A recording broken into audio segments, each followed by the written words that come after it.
பல் திணிக்கிற சில் திணிக்கிற கார பில் திணிக்கிற சில் திணிக்கிற பல்ட்ட குள் திணிக்கிற தில் திணிக்கிற கார சிம்டக்காரன் பைத்தியக்காரன்.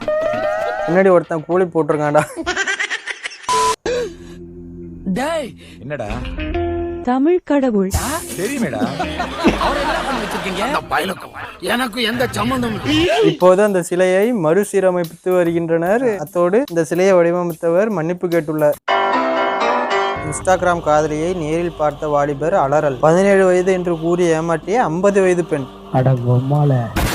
லவ்வுக்கு ஏஜ் முக்கியம் இல்ல ப்ரோ, கேபி மேரி லைஃப். எல்லாமே பேக்கேடின்னு சொன்னா எவன் கேட்கிறான்? இவ்வளவு ஏன் இவ்வளவு நேரம் அந்த ஸ்கிரீனை பார்த்துக்கிட்டு இருக்காங்களே, அவங்களும் ஒரு ஃபேக் ஐடி தான். விவசாயி சோத்துல கால் வச்சாதான் நம்ம எல்லாம் விவசாயி சேத்துல கால் வச்சாதான் நம்ம எல்லாம் சோத்துல கால் வைக்க முடியும்.